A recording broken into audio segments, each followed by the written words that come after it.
KKMD 747화 중국 언론 황당 분석. KF-21 보라매가 중국 전투기를 이길 수 없는 세 가지 이유? 중국은 군사 전문가도 짝퉁인가?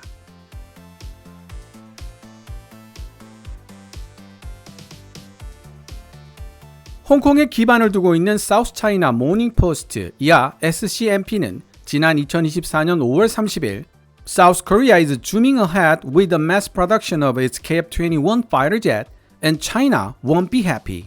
KF-21 전투기 양산 일정을 앞당기려는 대한민국, 그리고 긴장하고 있는 중국, 이란 제목의 기사를 게재했습니다.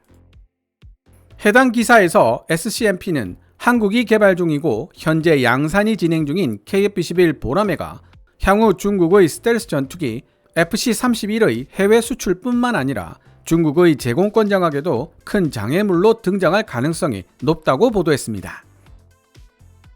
이 기사를 본 한 중국 군사 전문가가 중국계 매체 MIN 뉴스에 기고한 글이 있는데요.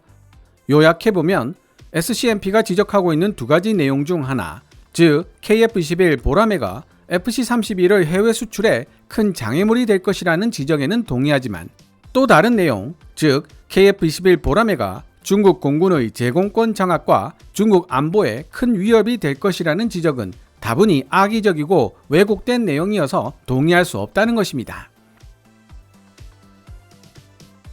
중국 군사 전문가는 KF-21 보라매가 중국 전투기들에게 상대가 될 수 없는 세 가지 이유를 다음과 같이 설명합니다.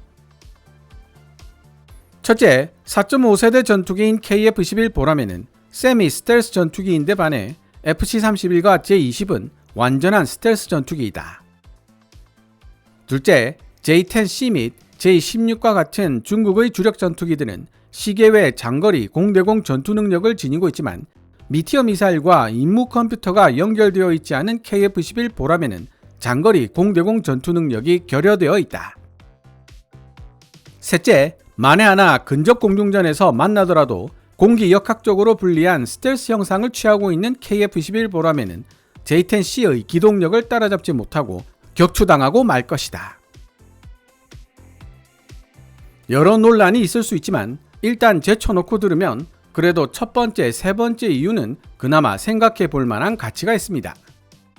하지만 KF-21 보라매의 임무 컴퓨터가 미티어 공대공 미사일과 연결되어 있지 않기 때문에 시계외 장거리 공중전이 불가능하다는 두 번째 지적은 황당하다 못해 실소를 짓게 만듭니다. 제가 기사 번역 중에 자세히 설명하겠지만 KF-21 보라매 블락1은 공중우세기로 완전한 공대공 전투 능력을 보유하고 있을 것을 기본 전제로 양산 승인을 획득한 것입니다. 아마도 해당 중국 군사 전문가는 KF-21 보라매에 탑재되는 공대공 무장 미티어가 제대로 작동하는지 확인하고 초도 양산을 진행해야 한다는 한국 국방연구원 카이다의 의견을 두고 이런 황당한 분석을 한 것 같습니다. 일단 중국 MIN 뉴스에 게재된 중국 군사 전문가의 기고문을 번역해 본 뒤 제 생각을 말씀드리도록 하겠습니다. 저의 개인적인 의견과 역주는 하얀색 글자로, 기사 원문은 노란색 글자로 표시됩니다.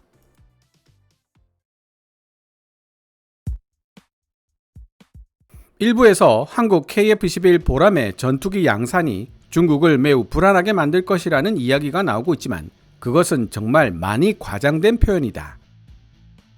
한번 생각해보자. 한국의 KF-21 보라매 양산에 대해 중국이 불안해해야 할 필요가 있을까? 한 가지 미리 말해두고 싶은 사실은 한국이 개발한 KF-21 보라매 전투기가 실제로 매우 뛰어난 전투기라는 것이다. 선진국으로 발돋움한 한국인들은 그동안 축적해온 기술적 산업적 역량을 충실히 반영하여 KF-21 보라매를 설계했다. 개발 결정까지 여러 가지 어려움들이 있었지만 큰 문제가 발생하지는 않은 가운데 한국은 결국 전투기 자체 개발의 첫걸음을 내디뎠고 향후 한국은 전투기 관련 기술을 한층 더 업그레이드할 수 있는 능력을 갖추게 될 것이 분명하다. KF-21 보라매는 높은 잠재력과 뛰어난 성능으로 오늘날 세계 각국에서 운용되고 있는 전투기들 중에서도 탑티어 16급 대공 방어 능력을 지닌 전투기라고 할 수 있다. 하지만 그럼에도 불구하고 홍콩 언론 사우스 차이나 모닝 포스트의 한국 전투기 KF-21 보람의 대량 생산에 대해 중국이 매우 불안해하고 있다는 기사는 과장 보도라는 비난을 피해갈 수 없을 것이다. 사우스 차이나 모닝 포스트는 KF-21 보람매의 외형이 우리나라, 중국이 만든 FC-31과 매우 유사하고 전투 효율성 또한 나쁘지 않다고 보도하고 있다. 하지만 이는 밀리터리 분야에 대해 아는 것이 전혀 없는 전형적인 군사 문맹만이 입에 올릴 수 있는 발언이다. KF-21 보람에는 중국 FC-31 스텔스 전투기와 매우 유사한 외관을 지니고 있지만 일부 비슷할 뿐이다. KF-21 보람에는 4.5세대 전투기로 절반의 스텔스 성능만 보유하고 있지만 FC-31은 스텔스 도료에 의한 외부 코팅과 내부 무장창까지 탑재하여 진정한 스텔스 전투기라고 할 수 있다. 더구나 FC-31의 스텔스 구조, 스텔스 코팅, 항전 및 추진 시스템은 모두 J-20 마이티 드래곤에 적용되어 있는 성숙한 첨단 기술로부터 유래된 것이다. 한국형 전투기 KF-21 보람에는 세미 스텔스 전투기이기 때문에 J-20이나 FC-31처럼 레이더에서 완전히 사라지는 능력을 보유하고 있지는 않으며 공중전에서 적이 발사한 미사일을 교란시키는 정도만 가능할 뿐이다. 더 중요한 문제는 KF-21 보람에는 현재 미사일이 획득한 정보나 미사일에 전달해야 하는 정보를 사격 통제 레이더와 연결시키는 기능이 완성되어 있지 않기 때문에 공중전이 벌어진다면 KF-21 보람에는 가시거리 내에서 중거리 공대공 미사일 발사만 가능하다는 사실이다. 요약하자면 KF-21 보람에는 중국의 스텔스 전투기 FC-31 및 J-20 마이티 드래곤과 경쟁할 자격조차 없으며 심지어 FC-31을 항공모함 기반 함재기로 개조 중인 J-35조차도 KF-21 보람에보다 더 진보된 능력을 지니고 있다.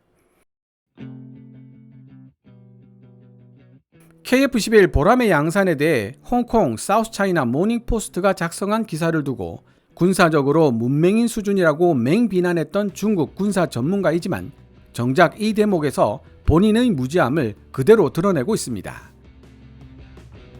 현재 양산되고 있는 KF-21 보람의 블락1의 임무 컴퓨터와 미티어 장거리 공대공 미사일이 완벽하게 연결되어 있지 않은 상황이라면 규정상 방사청이 양산을 허락할 수 없다는 사실을 확인했습니다.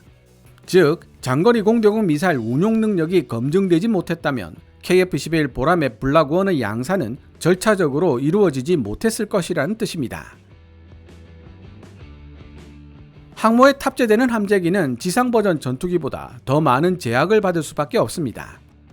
상대적으로 짧은 거리의 갑판 활주로에서 이륙과 착륙을 시도해야 하기 때문에 캐터펄트의 도움을 받는다고 해도 최대 이륙 중량을 줄여야 합니다. 최대 이륙 중량을 조절하는 가장 쉬운 방법은 무장 및 연료 탑재량을 조절하는 것인데 함재기라는 특성상 한번 작전에 나서면 오랜 시간 비행해야 할 필요가 있어 오히려 연료 탑재량을 늘려야 할 판입니다. 결국 함재기 버전은 무장 탑재량을 조절할 수밖에 없고 거기다 스텔스 성능을 위해 내부 무장창만 사용해야 한다면 무장 탑재력이 더더욱 줄어들 수밖에 없습니다. FC-31을 함재기로 개조한 J-35는 그런 불리한 조건 속에서도 KF-21 보람에보다 더 진보된 능력을 지니게 될 것이라고 중국 군사 전문가는 이야기하고 있는 것이죠.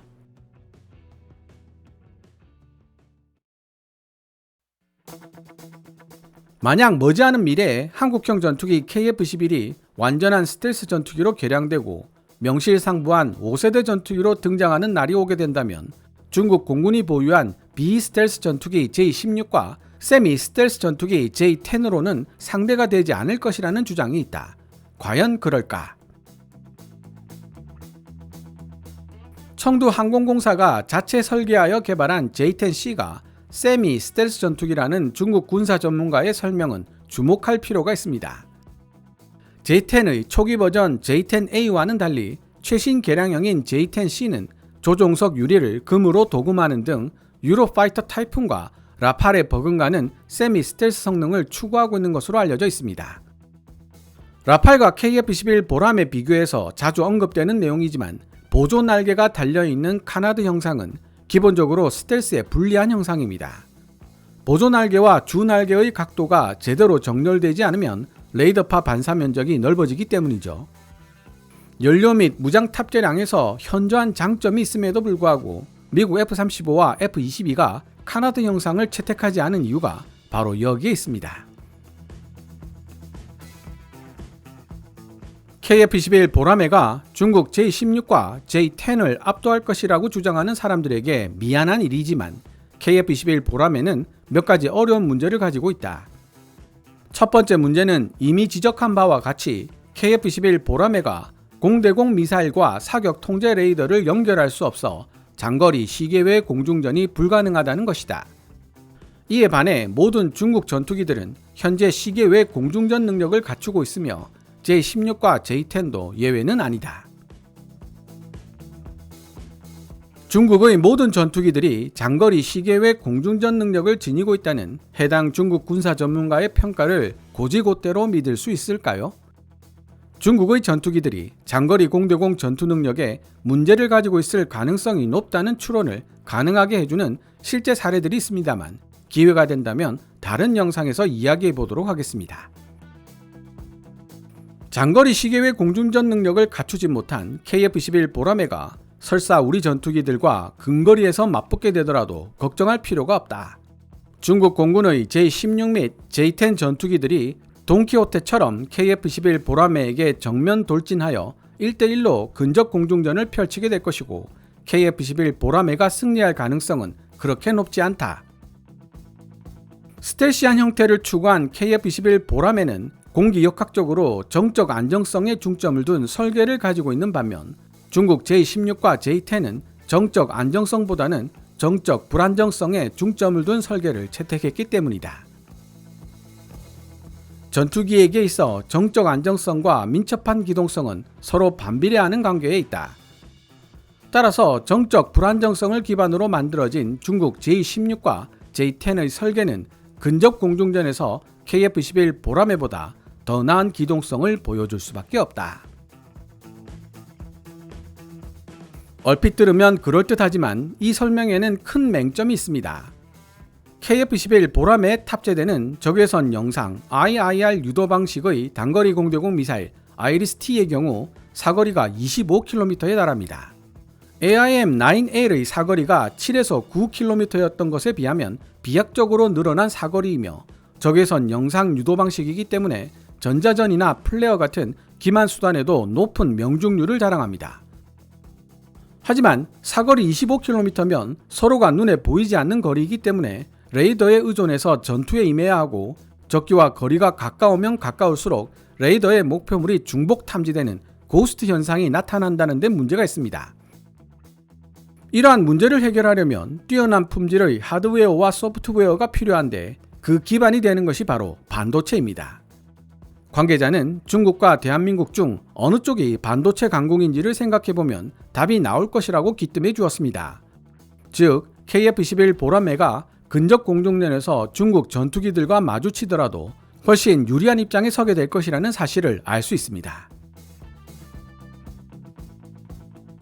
한국 KF-21 보라매가 확실하게 우위를 차지할 수 있는 유일한 중국 전투기는 JF-17, 중국명 FC-1, 블락 1 혹은 2뿐인데 그것도 장거리 시계외 공중전 능력을 지닌 JF-17 블락 3 버전에 이르게 되면 KF-21 보라매는 상대가 되질 않는다. 물론 KF-21 보라매가 향후 세계 전투기 시장에서 높은 인기를 구가하며 중국산 전투기가 설 자리를 빼앗고 그 결과 중국 항공우주 산업계에 패닉을 불러올 것이라는 분석은 충분히 가능성 있는 주장이다. 세계 전투기 시장은 다음과 같은 두 가지 특징을 지니고 있다. 첫째, 현재 국제 전투기 시장 규모는 다른 민간 항공기 시장에 비해 그 크기가 상대적으로 작고 판매할 수 있는 고급 전투기의 숫자도 많지 않다는 것이다. 인도 같은 예외적인 국가들도 있기는 하지만 통상적으로 전투기는 강한 내구성을 지니고 있어 오래 갈 뿐만 아니라 쉽게 쓰고 버릴 수 있는 물건이 아니다. 그리고 일반적인 국가에서 필요로 하는 전투기 숫자도 그렇게 많지 않다. 두 번째 특징은 전투기 거래의 배후에서 정치적 교류가 많은 영향을 미친다는 것이다. 현재 국제정치 무대에서 미국의 영향력은 여전히 강력하게 이를 데 없으며 이러한 영향력이 미국의 지배적인 행동 스타일과 결합되는 경우 중국 전투기를 구매하려는 나라는 미국의 눈치를 보지 않을 수가 없다. 심지어 중국 전투기의 성능이 경쟁 기종보다 훨씬 더 발전되어 있을 때도 마찬가지다. 하지만 KF-11 보라매는 상황이 완전히 다르다. 한국이 미국의 위성국가라는 사실은 전 세계가 인정하고 있는 상황이기 때문에 KF-11 보라매를 구매한다고 해도 미국에 의한 정치적 처벌을 걱정할 필요가 없는 것이다. 따라서 이 두 가지 요소를 고려하면 미래 전투기 시장에서 중국 전투기들이 한국형 전투기 KF-11 보라매에 밀려날 가능성이 매우 크고 이는 생각만 해도 괴로운 일이다. 그렇지만 이 문제와 KF-11 보라매 때문에 중국이 불안한 상황에 놓일 것이라는 이야기는 전혀 별개의 문제다. 중국은 전투기 시장이 아닌 다른 곳에서 여전히 많은 돈을 벌 수 있기 때문이다. 요약해보자면 사우스차이나 모닝포스트는 한국의 KF-11 세미 스텔스 전투기 양산이 중국을 매우 긴장하게 만들고 있다고 보도했지만 이는 전혀 사실과 부합하지 않는 내용이다.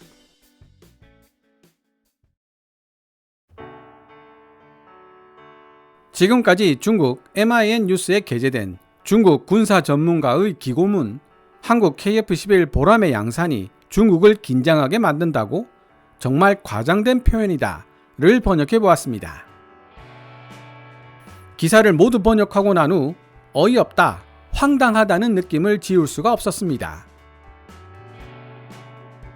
KF-11 보라매에 대해 탑티어 세계 인류급 대공 방어 능력을 지닌 전투기라고 소개한 직후에 장거리 공중전 능력의 부재 및 기동성 부족으로 중국 공군이 보유한 대부분의 전투기들, 심지어 파키스탄에 수출한 JF-17 블락3에도 격추될 수밖에 없는 허접한 전투기라고 소개한다면 이는 모순 그 자체입니다. 3단 논법으로 중국 공군의 전투기 대부분이 세계 인류급 대공 방어 능력을 지닌 KF-11 보라매보다 급이 더 높은 전투기라는 말도 안 되는 결론을 이끌어낼 수 있기 때문입니다. 중국 언론은 왜 이런 군사 전문가답지 않은 이의 글을 게재했을까요? 가장 먼저 생각할 수 있는 것은 중국인들의 국뽕을 자극하여 중국 공산당의 목적에 맞는 선전을 하기 위한 수단입니다. 그 외에도 KF-11 보라매를 의도적으로 자극하여 KF-11 보라매에 대한 정보를 모으려는 목적이 있을 수도 있습니다.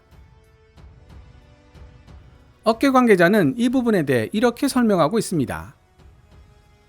한국보다 더 많은 인공위성을 보유하고 있고 달에도 유인 우주선을 보낸 중국은 당연히 항공우주 분야에서 한국을 앞서고 있다고 생각하고 있는데 한 수 아래인 한국이 만든 전투기가 어떻게 저렇게 우수한 성능을 낼 수 있는지 몹시 궁금해하고 있으며 어떻게든 정보를 모으려 하고 있다.